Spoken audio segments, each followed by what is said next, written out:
Inilah keris Maheso dengan pamor dan materi bahan yang sangat luar biasa ya, dan jarang kita temukan. Rahayu, rahayu, rahayu. Nah, kali ini kita akan membahas sebuah keris ya yang berukuran kecil ya, berukuran patrem. Dan ini salah satu jenis Maheso ya. Tapi ini cukup unik ya, jadi memang pamornya bisa dibilang salah satu pamor yang sangat dicari ya oleh beberapa orang ya, beberapa kalangan ya.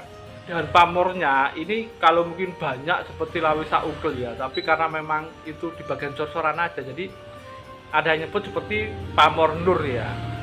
Kalau ngomong pamor nur itu memang di buku pamor, kalau yang baru itu memang paling nggak ada dua ya. Ini salah satu jenisnya ya.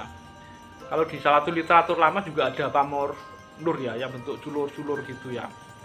Nah, kira-kira keris ini nanti itu dari era apa, dan kira-kira tuah harapan dari pamor tersebut itu untuk apa sih? Nanti akan kita simak sama-sama. Dan ini adalah detail warongkonya ya. Ini warongko yang cukup simpel ya, yang disebut kojongan ya. Dan di Bali masih banyak digunakan ya. Kalau di Jawa sendiri warongko yang simpel seperti ini mirip kayak sandang walikat ya. Dan untuk warongko seperti ini memang digunakan agar bila mudah dibawa kemana-mana ya, karena memang bentuknya yang cukup simpel dan ringkas. Sekarang kita lihat untuk detail bilahnya ya.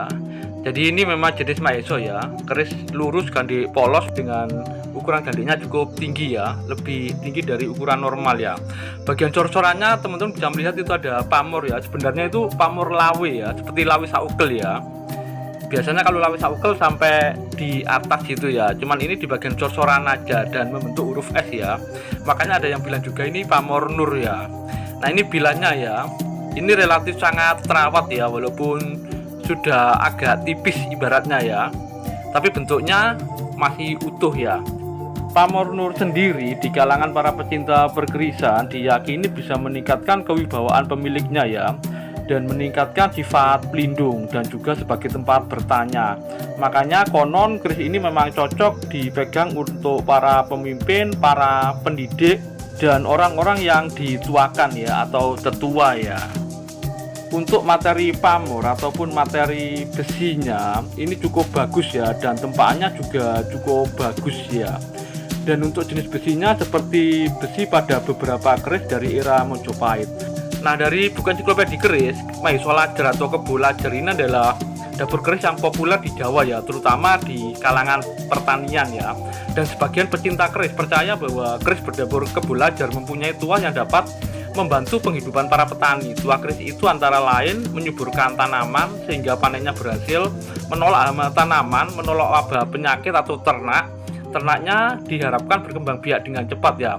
Selain itu juga ada sebagian keris Kebo Lajar yang konon dapat menolak wabah penyakit. Di sisi lain, karena kepercayaan akan tuah Kebo Lajar ini pada zaman dulu, keris ini juga dimiliki oleh para pangrek projo ya, semisal lurah, wedono, atau bupati ya, jadi para penguasa di zaman itu ya. Karena mereka percaya bahwa tuah keris dapur Kebo Lajar itu dapat melindungi daerah kekuasaannya dari serangan hama tanaman atau wabah penyakit ternak ya.